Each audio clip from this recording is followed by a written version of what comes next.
podemos iniciar de esa manera. Yo pregunto a los que estamos aquí presentes, ¿a qué vino Jesús? ¿Usted a qué diría que vino Jesús? A salvarnos, ¿ok? ¿Alguna otra idea? A darnos ejemplo de cómo vivir, perdón. A glorificar a Dios, ¿ok?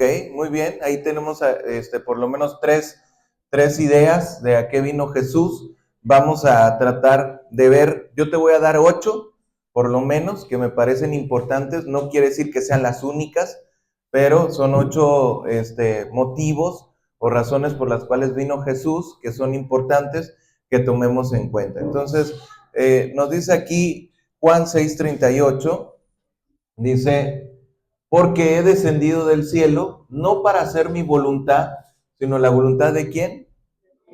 Del que me envió. Entonces, esta sería la primer razón. Les pido si nos ponemos de pie nada más para hacer una oración, pedir a Dios su ayuda en esta mañana para la palabra que vamos a dar y podemos tomar nuestros lugares después. Padre, gracias te damos en esta mañana porque podemos venir a escuchar tu palabra, abrir la Biblia. Queremos entenderte, Señor, queremos conocerte, queremos que tú nos ayudes en la exposición de tu palabra, que abras nuestro entendimiento y que podamos entender a qué vino Jesús, a qué viniste a esta tierra, Señor. Queremos conocerte más en esta mañana. Gracias en el nombre de Jesús. Amén. Si gustan, pueden tomar asiento.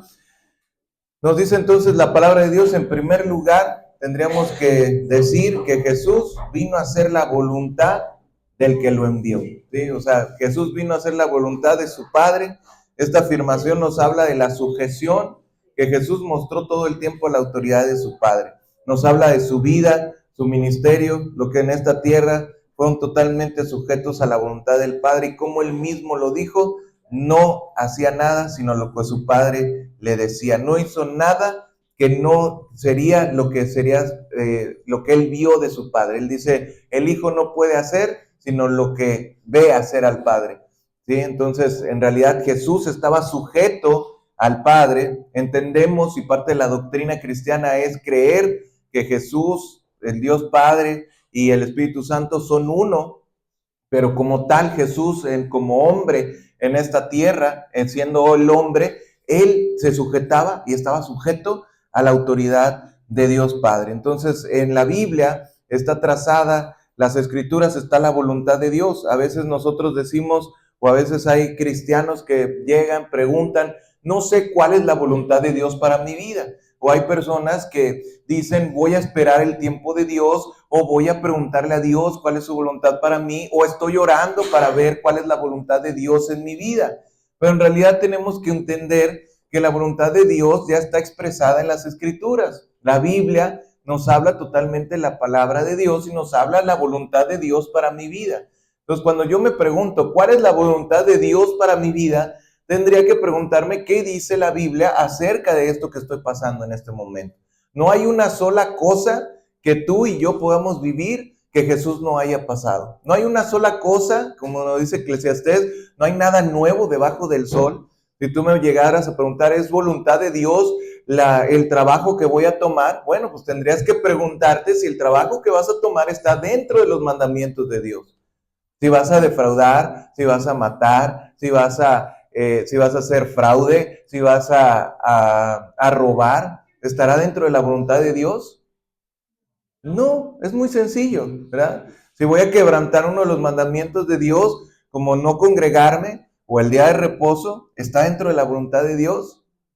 No. Oye, hermano, pero es que es el único sustento que yo tengo, pero no está en la voluntad de Dios.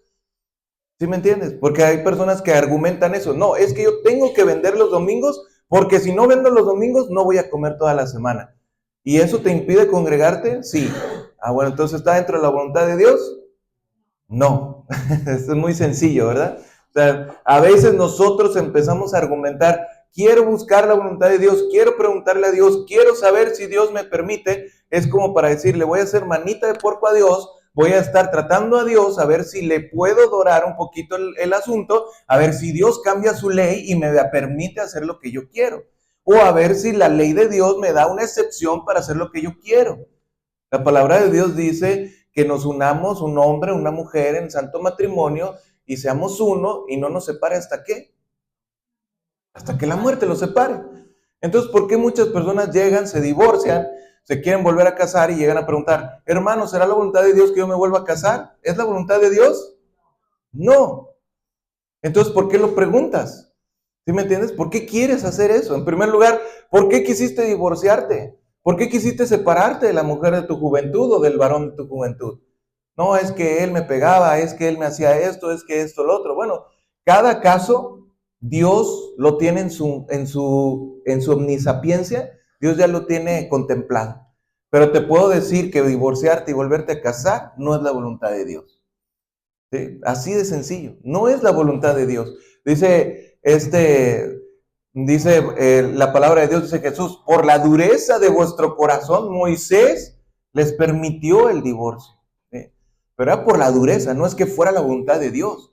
Si hablamos de la voluntad de Dios, tenemos que hablar de que la persona no debería de volverse a casar. ¿Sí? No debería de hacerlo. Y también hablamos que el hombre, dice Dios, pues no, bueno, él vio que no era bueno que estuviera solo. Entonces, ¿qué hizo? Hizo la ayuda idónea. ¿Quién era la ayuda idónea? Eva. ¿Y cómo lo contempló? Que se unieran. Serán una sola carne. ¿Sí? Entonces, el matrimonio es parte de la voluntad de Dios. Por ahí, cuando escucharon eso, los discípulos le dicen a Jesús, entonces no conviene casarse. ¿Sí? Como diciendo, mejor no nos metamos en problemas, mejor no busquemos el matrimonio. Como muchas personas el día de hoy.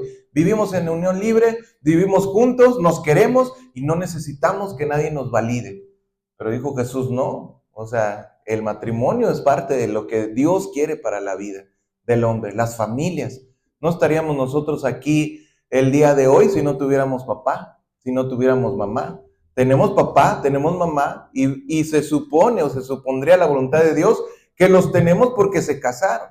A lo mejor nosotros podemos llegar a ser hijos de un matrimonio que no fue matrimonio o de una situación diferente, pero realmente la voluntad de Dios para que la raza humana subsista es la familia. Nos ama y por ese amor que nos tiene, Él quiere que vivamos en una familia y Él quiere que papá y mamá sean un ejemplo. Y quiere que papá y mamá sean también los que nos ayuden y nos guíen a seguir la voluntad de Dios.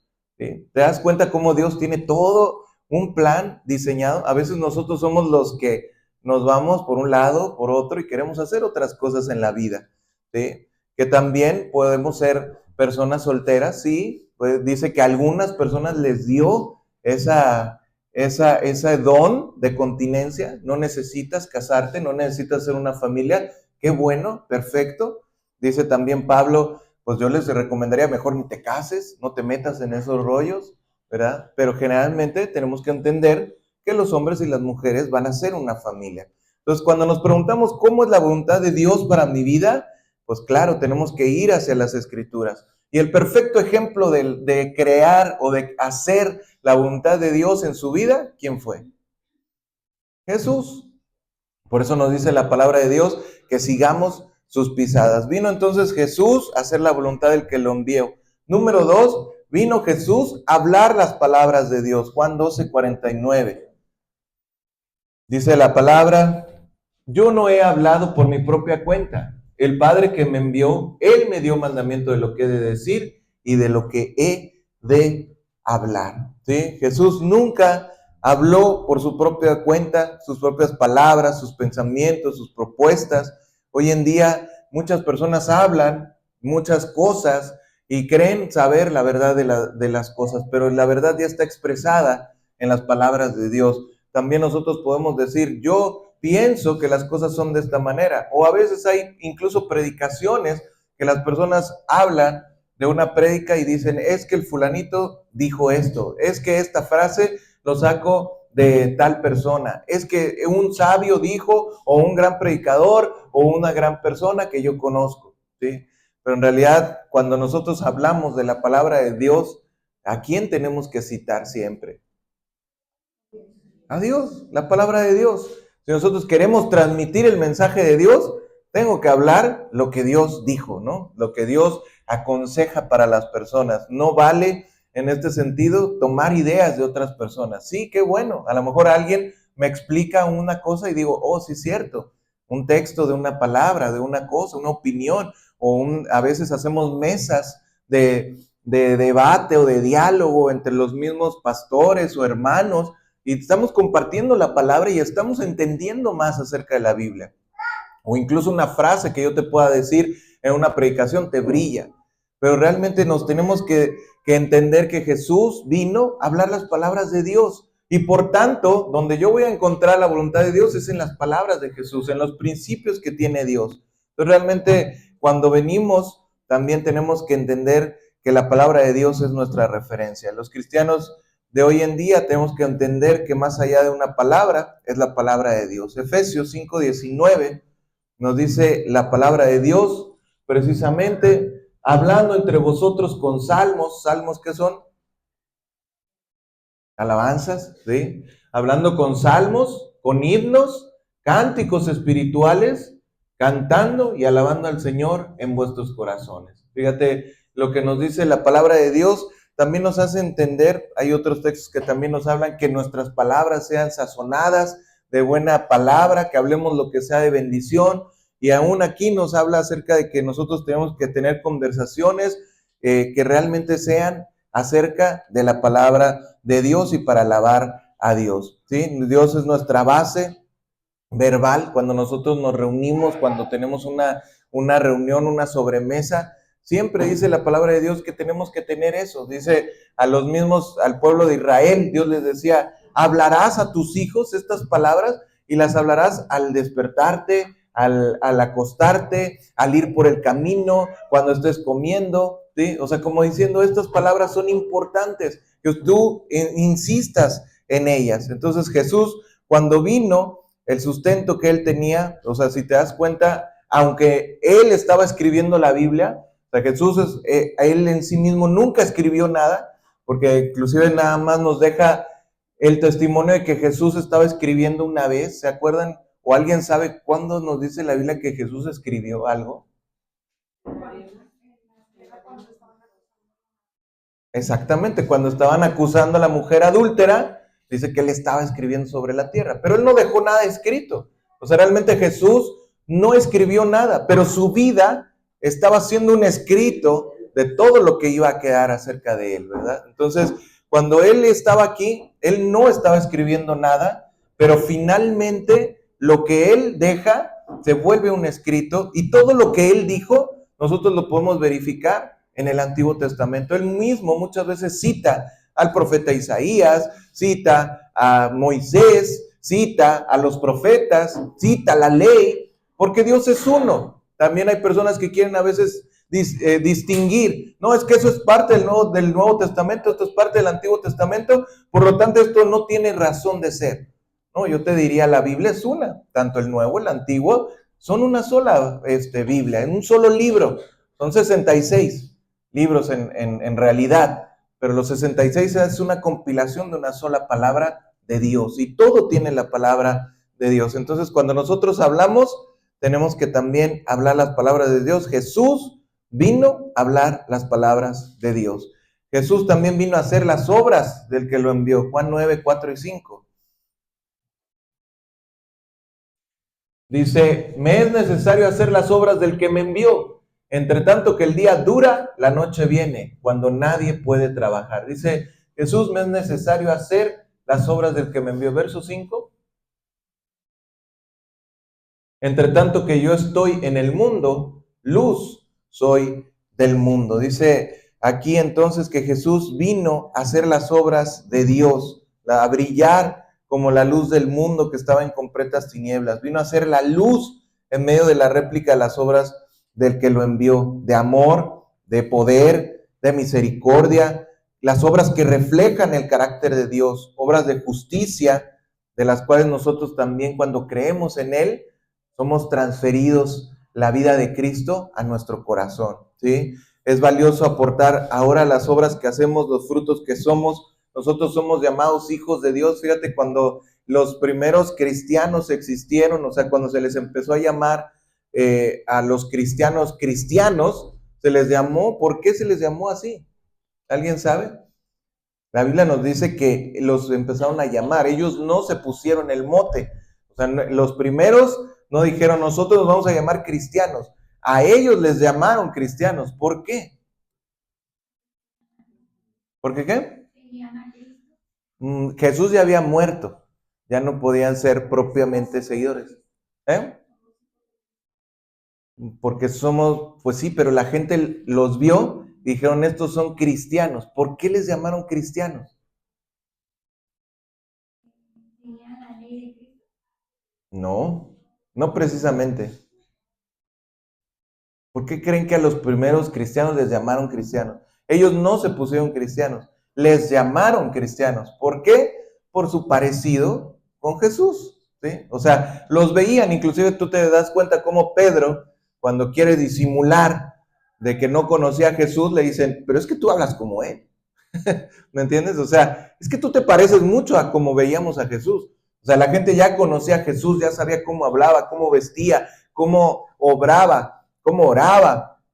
Y de repente ven a los otros y dicen, oye, estos me recuerdan mucho a uno que se llamaba Cristo. Entonces todos estos son cristianos, ¿verdad? O sea, son los Cristos chiquitos, son los hijos de Cristo, son personas muy parecidas a Él, ¿sí? Es como, dirías tú, ahí están, pues no sé, es muy fácil identificar, por ejemplo, de un equipo de fútbol, ahí están los rayados. ¿Cómo sabes que una persona es rayada? La playera. Por la playera, ¿verdad? Se identifica. Un tigre, ¿cómo sabes que una persona es un tigre? Porque algo trae de los tigres, o sea, se identifican. Entonces, ahí lo ves en sus redes sociales, vamos Monterrey, vamos Tigres, ahí lo tienes, ¿verdad? O sea, tú sabes que esa persona es así porque lo expresa, porque le sale del corazón. ¿Cómo sabes que una persona es cristiana? Porque actúa como Cristo, porque tiene las obras de Dios. Sí, hermana. Porque predica la palabra de Dios, porque en su boca está Dios. ¿Sí? No puedo decir, yo soy hijo de Dios, sí, y hay personas que a veces te encuentras en el trabajo, yo me he encontrado personas en mi empleo secular, y de repente me dicen, yo estoy dando testimonio, y dicen, tú eres cristiano, sí, yo también, y hasta se quedan los demás, ¿a poco tú eres cristiano? Como diciendo, pues, ¿de dónde? ¿Sí? Si no te hubiera hablado el otro, pues tú jamás me hubieras dicho nada de Dios, tú jamás me hubieras dado un testimonio de Cristo. El cristiano tiene que transpirar a Jesús, tiene que vérsele de todos lados que es hijo de Dios, ¿sí? Es muy difícil que una persona cristiana no te des cuenta que es cristiano. ¿Cuántas veces nos ha pasado que nos han dicho, tú eres cristiano, ¿verdad? Muchas veces no es necesario ni siquiera que uno lo diga. Las personas mismas dicen, tú por tu forma de ser, tú eres cristiano. En una ocasión también estábamos desayunando mi familia y yo en un lugar y se acerca el mesero y dice, usted es cristiano, ¿verdad? Y le digo, pues sí. Le digo, ¿y cómo supo? No, pues es que los vi dando gracias por los alimentos. Cuando estaban, después de recibir los platos, ustedes dieron gracias. Eso me habla que usted es cristiano. Sí, claro que sí. Ya se le invita, ¿no? A que escuche la palabra. Pero en realidad, las obras de Cristo, las obras del que lo envió, Jesús vino a hacer las obras de Dios y vino a darnos ese ejemplo, esa herencia a los hijos de Dios, su Espíritu Santo, que nos ayuda a realmente nosotros ser también la luz del mundo. Número 4, Jesús vino para destruir las obras del diablo, y de este cuarto punto se van a desprender otros más. Pero el cuarto punto, que es muy importante, Jesús vino a destruir las obras del diablo. Primera de Juan 3:8. El que practica el pecado, ¿de quién es? Del diablo, porque el diablo peca desde el principio. Para esto apareció el Hijo de Dios, para deshacer las obras ¿de quién? Del diablo, para deshacer el pecado, ¿sí? Y esto es muy importante porque a veces encontramos muchas personas o grupos o demás personas que hablan de la palabra y defienden mucho el pecado, defienden mucho la vida pecaminosa. Y realmente aquí nos dice muy claramente Juan que el que practique el pecado, ¿de quién es? Del diablo. O sea, no podemos ser hijos de Dios y ser hijos del diablo. O eres hijo de Dios o eres hijo del diablo. ¿Sí? Por eso nos dice que para esto apareció el Hijo de Dios, para deshacer las obras del diablo. Jesús vino a deshacer las obras, a destruir las obras del diablo. Decimos que cuando el pecado entró al mundo, el diablo creció. O sea, el diablo tuvo un crecimiento, debilitó al hombre porque el hombre tenía una comunión con Dios y cuando entró el pecado, ¿qué pasó con esa comunión? La comunión se deshizo, o sea, hubo un muro, tuvieron que salir del huerto de Edén al mundo y ahí ya no estaba Dios, ahí ya no estaba la comunión directa con Dios. Empezó a haber una división entre Dios y los hombres, por eso decimos que Jesús es el mediador. ¿Cómo media Jesús? Bueno, con el perdón de los pecados, ¿sí? Pero cuando Jesús vino, Él vino a destruir esas obras, porque el diablo había crecido sobre el hombre. El hombre solo, en soledad, sin Dios, se quedó en la tierra y el diablo también en esta tierra con sus ángeles, pura influencia demoníaca.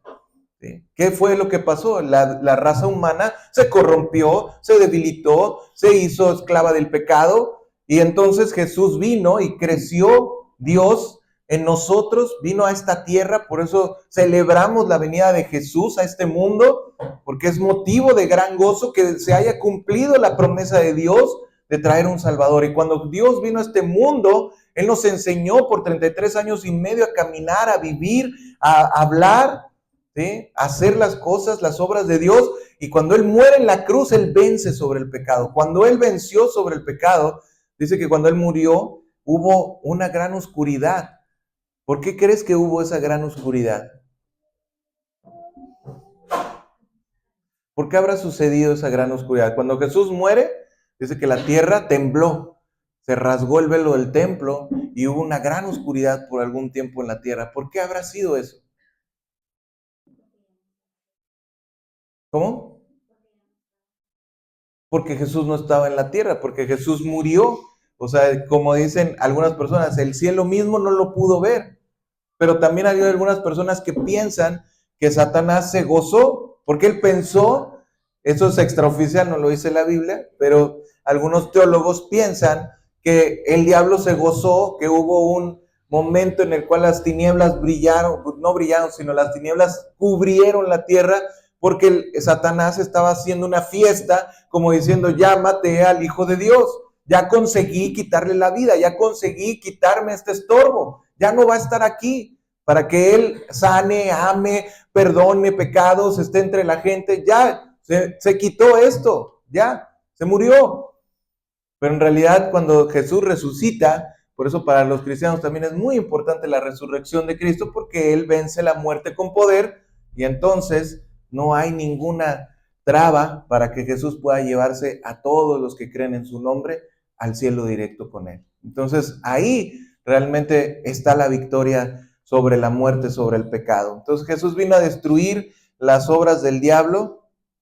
¿Qué otra cosa vino a hacer Jesús? Jesús vino a salvar de los pecados con el hecho de haber destruido las obras del diablo. Número 5, Jesús viene a salvar de los pecados. Jesús vino a la tierra para pagar la pena por los pecados de los seres humanos, de modo que pudieran tener paz para con Dios. Ya no tenemos una enemistad, ya no tenemos ese muro, ya no tenemos esa pelea entre Dios y los hombres, ahora hay un pacificador. Bienaventurados los pacificadores. Nosotros también hacemos una fuente de paz con los hombres cuando nosotros predicamos la palabra y una persona acepta el evangelio, acepta el mensaje de Cristo, se entrega a Dios, estamos ayudando a ser pacificadores. Por eso dice, bienaventurados los pacificadores. Nosotros ayudamos a acercar a las personas al mediador. Y después nos dice restaurar la relación con Dios, es otra cosa que Jesús vino a hacer. Número 6, a restaurar la relación con Dios. Jesús vino a restaurar la relación de los pecadores con Dios para que pudieran tener vida eterna con Él, ¿sí? Jesús nos restaura ese vínculo directo hacia el Padre y ahora podemos nosotros hablarle a Él. Dice que nosotros podemos hablar por medio del Espíritu de adopción, podemos decirle Abba Padre, ¿sí? O sea, podemos hablarle como un padre. Ya no somos esclavos. En el Antiguo Testamento, las personas que hablaban de Dios o decían de Dios, yo soy siervo de Dios, ¿sí? Y era un gran honor poder decir, yo soy un siervo de Dios. Pero hoy en día ya no decimos soy un siervo. Hoy en día, ¿qué decimos que somos? Hijos, ¿sí? Hijos. Dice Jesús, yo os he llamado amigos, ¿sí? O sea, son mis amigos. No somos extraños, no somos aquellas personas que dicen, yo soy un siervo, yo soy un extraño, yo soy a ver si puedo hablar con Dios. No, nos dice que somos hijos de Dios. Número 7, Jesús vino a traer paz. Jesús vino a traer paz entre Dios y los seres humanos, a enviar al Espíritu Santo para que los creyentes pudieran tener paz interna, ¿sí? Por eso muchas veces se canta, se dice, pues noche de paz, ¿no? ¿Por qué es la noche de paz? Porque Jesús vino al mundo, porque Jesús vino a traer la paz. Dice Jesús, mi paz os dejo, mi paz os doy, yo no se las doy como el mundo se las da, ¿verdad? O sea, Jesús vino a traer paz, paz a este mundo. También nosotros como iglesia adoptamos o quisimos poner en nuestro nombre la paz, porque decimos somos mensajeros de paz. ¿Por qué mensajeros de paz? Porque Jesús vino a traer la paz al mundo, la paz entre Dios y los hombres, ¿sí? Había una enemistad, el pecado crea una separación entre Dios y los hombres, pero cuando viene Jesús, Él viene a traer esa paz entre Dios y los hombres. Nuestro mensaje entonces siempre es un mensaje de paz hacia el ser humano, hacia Dios y los hombres. Y finalmente, número 8, cumplir la ley. Jesús vino a cumplir la ley. Jesús tenía que haber un sacrificio por los pecados. No podía tú y yo jamás, de ninguna manera, podríamos ser hijos de Dios, podríamos tener ese acceso al Padre si no tuviéramos un mediador, si no tuviéramos una expiación, si no tuviéramos alguien que viniera por nosotros a cubrir nuestra culpa. Por eso Jesús vino a cumplir la ley, vino a la tierra como un bebé para cumplir la ley en lugar de los seres humanos, por lo que tuvo que ser completamente humano. A veces pensamos y decimos, bueno, ¿por qué Jesús no llegó a la tierra, lo mataron y ya con eso? Si el propósito era morir por los pecadores, ¿por qué no solamente llegó y murió y se va a la tierra? Una mala semana, todos la hemos tenido, pero Jesús no vino por una semana, Jesús no vino por un mal día, Jesús no vino nada más a cumplir un reto, Jesús vino a vivir entre nosotros, vino a pasar desde el proceso primario de estar en el vientre de una mujer, el hecho de nacer, ser un niño, crecer, recibir clases, tener que trabajar, sentirse cansado, tener que bañarse, sufrir el frío, sufrir cansancio, sufrir frustraciones. ¿Cuántas cosas, no? Que Jesús tuvo que pasar para que pudiera Él decir, hoy yo soy el sumo sacerdote que te entiende en todas tus necesidades. Cuando nosotros vamos y le decimos a Jesús, Señor, me siento cansado, Él sabe lo que es estar cansado. Señor, tengo una necesidad, Él sabe lo que es tener necesidad, Él sabe lo que es tener hambre. Señor, no me entiende la gente. Jesús sabe qué es que no te entienda la gente. ¿Quién podría ser más incomprendido que Jesús? Jesús fue muy incomprendido. Muchas veces, Él a sus mismos discípulos decía, ¿cuántas veces, hasta cuándo voy a estar con ustedes? O sea, qué frustración tenía Jesús que a veces sus propios discípulos no le entendían. Cuidados de la levadura de los fariseos y los discípulos, hey, te está echando tierra porque no fuiste por el pan. ¿Hasta cuándo? ¿Hasta cuándo voy a tener que estar con ustedes? ¿Sí me entiendes? O sea, realmente Jesús nos entiende en todas nuestras necesidades. Jesús es nuestro sumo sacerdote y Él vino a cumplir la ley por nosotros. Todo lo que nosotros no hemos podido hacer, Jesús es nuestro sacrificio perfecto. Por eso le debemos a Él todo el honor, toda la honra, todo el poder, toda la majestad. Porque Él es nuestro sacrificio perfecto. A eso vino Jesús. Nosotros, por tanto, tenemos que gozarnos, creer en Él, amarle y realmente vivir una vida en fe a su nombre. Amén. Vamos a terminar con el mensaje de esta mañana, si nos ponemos de pie para hacer una oración.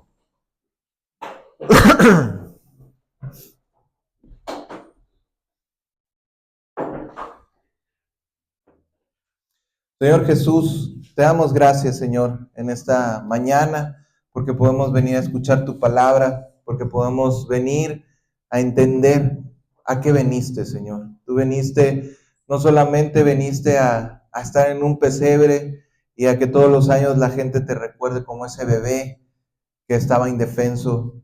Tú nunca fuiste indefenso, Señor. Tenías legiones de ángeles que podían ayudarte, que podían salvarte, que podían defenderte en cualquier momento. Pero tú viniste y te hiciste hombre, pasaste todo lo que nosotros podemos hoy pasar, porque nos amaste, porque nos quisiste entender, porque quisiste que nosotros tuviéramos la confianza de que tenemos un sumo sacerdote que nos puede comprender y que nos puede ayudar. Padre, gracias por tu muerte, gracias porque veniste a este mundo para salvarnos, para deshacer las obras del diablo. Gracias, Señor, por todo tu amor. Te pedimos que nos ayudes, que nos bendigas en esta semana que comienza, también por nuestras familias, por aquellos que hoy no han podido venir, que tú también los traigas de nuevo a la iglesia y que también a las personas que hoy puedan tener una enfermedad, que puedan ser sanados en el nombre de Jesús. Gracias, Señor, en el nombre poderoso de tu Hijo amado. Amén. Pueden tomar sus asientos. Vamos a terminar. No sé si hay algún aviso.